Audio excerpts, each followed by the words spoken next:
I plan to talk this brief presentation about concepts behind fundamentalist and modernist conflict in particularly the Presbyterian Church, but not too ironically, very similar conflicts, although the focal points were slightly different, also occurred in the Southern Baptist Convention, the Methodist Church, and in the Presbyterian Church of America, all in the middle of, or early middle part of the 20th century.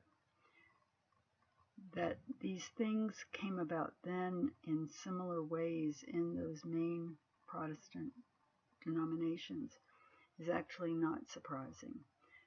It has been well documented, the major population shifts from rural to city to urban, with probably some sense of dislocation as people moved out of family environments where the farm might have been and grandpas and great-grandpas into an urban environment where they're working with people they don't know, that they don't really have a relationship with, in housing where they don't know people, and so forth. So it is a different world to go from the 1820s, certainly, to the 1920s.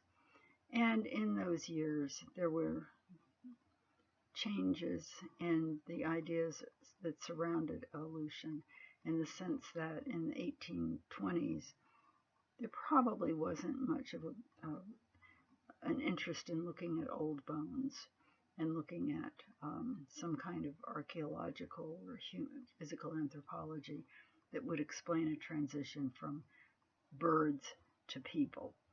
Even today, there are continuing controversies about whether birds were warm-blooded or whether reptiles were warm-blooded, and how had to explain that some reptiles apparently are live bearers where they were always assumed to be egg bearers. So we have not yet, even today, 80 some years later, resolved all of the conflicts or all of the questions. And while I don't think any of my Methodist family members would believe that men didn't actually land on the moon but were on a set movie backdrop, I did have a grandmother from Arkansas who did believe that. She had no reason not to assume that it was all just too much to be possible. So what happened? We went from a rural, more simple way of life to a modern, complicated way of life. Some instinct led to believe that there should be a more modern way of thinking. Let's get rid of the old ideas. Let's bring on the new.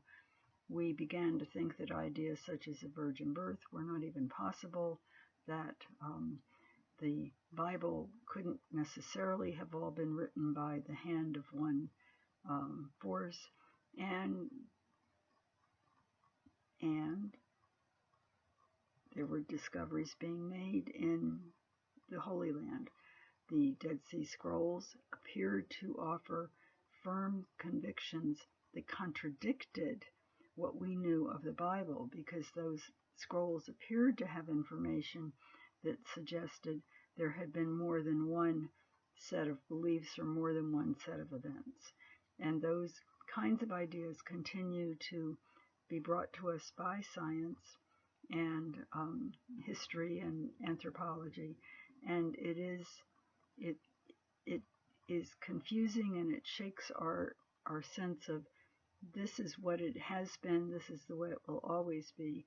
And in terms of religion, the controversies about the virgin birth or about the inerrancy of the Bible, and which version of the Bible is inerrant and which translation is right, is it Latin or Greek,